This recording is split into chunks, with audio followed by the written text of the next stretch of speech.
Hi viewers, welcome to my channel Gautami's kitchen and ఎలా ఉన్నారండి అందరూ? మీరందరూ బాగుండాలని కోరుకుంటున్నాను. ఈరోజు ఫిష్ కర్రీ చేయాలని మంచి కొర్రమీను తెప్పించినాను. అది మంచిగా కడిగి మ్యారినేట్ చేసి పెట్టాలండి. పసుపు, కారం, ఉప్పు, లెమన్ జ్యూస్ వేసి మ్యారినేట్ చేసి 1 అవర్ పెట్టాలి. స్టవ్ మీద మట్టి పాత్ర పెట్టుకొని 1 టీ స్పూన్ మెంతులు, 1 టీ స్పూన్ జీలకర్ర డ్రై రోస్ట్ చేసి మిక్సీ జార్లో వేసుకోవాలి. అందులో కొబ్బరి, గసాలు, నువ్వులు డ్రై రోస్ట్ చేసి మిక్సీ జార్లో వేసుకోవాలి. అందులో ఆనియన్ కూడా ఆయిల్లో ఫ్రై చేసుకొని మిక్సీ జార్లో వేసి మొత్తం పేస్ట్ చేసి పెట్టుకోవాలండి. ఇప్పుడు అదే మట్టి పాత్రలో ఇంకా కొంచెం ఆయిల్ యాడ్ చేసేసి ఆనియన్ ఫ్రై చేసుకోవాలి. కర్రీ లీవ్స్ వేసుకోవాలి. ఆనియన్ మంచిగా ఫ్రై అవ్వాలి. 2 teaspoon ginger garlic paste వేసుకోవాలి. 1 టీ స్పూన్ పసుపు వేసుకోవాలి. ఇవన్నీ రా స్మెల్ పోయేదాకా ఫ్రై చేయాలి. ఇప్పుడు బ్లెండ్ చేసిన మెంతులు, జీలకర్ర, కొబ్బరి, గసాలు, నువ్వులు, ఆనియన్స్ పేస్ట్ వేసేసుకోవాలి. మిక్సీ జార్ కడిగిన వాటర్ కూడా అందులో వేసేసుకోవాలి. స్మెల్ ఎంత మంచిగా వస్తుందో. 2 టేబుల్ స్పూన్ కారం పొడి వేసుకోవాలి.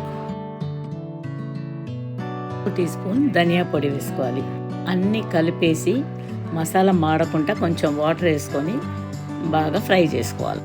ఫిష్ కర్రీకి మసాలా ఎంత మంచిగా ఫ్రై అవుతుందో అంత మంచిగా కర్రీ టేస్ట్ వస్తుంది. అలా అంతా ఫ్రై అయ్యేదాకా మూత వేసి పెడతాం. మూత తీసి చూస్తే మసాలా బాగా ఫ్రై అయిందండి. ఇప్పుడు అన్ని ఫిష్ ముక్కలు ఒక్కొక్కటి మెల్లిగా ప్యాన్లో వేసేద్దాం. కర్రీకి సరిపడా ఉప్పు వేసేస్తాం. ఇప్పుడే వేసిన ఫిష్ ముక్కలు గట్టిగా ఉంటుంది కాబట్టి గరిటెతోని కొంచెం కలపొచ్చండి. మామిడికాయల ముక్కలు వేసేద్దాం. మళ్ళీ స్లిట్ చేసిన గ్రీన్ చిల్లీస్ కూడా వేసేస్తాం. ఫిష్ మామిడికాయ ముక్కలు బాగా ఉడికేటట్టు మీడియం ఫ్లేమ్లో పెట్టుకుందాం. చింతపండు పులుసు పోసుకుందామండి. ఇప్పుడు గరిటె వేయకుండా ఇప్పుడు ఈ ప్యాన్ని 2 చేతులు పట్టుకొని కొంచెం కదిరించి మూతేసి పెట్టేయాలి.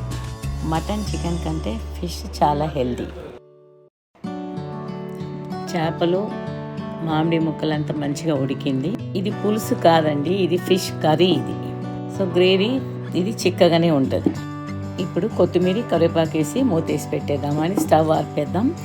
ఇప్పుడు మూతేసి పెట్టేసి ఒక 1/2 అవర్ అలాగే ఉంచేసిన తర్వాత వైట్ రైస్ వేసుకొని తిందామండి. ఇక ఉంటుంది చూడండి ఎంత టేస్టో.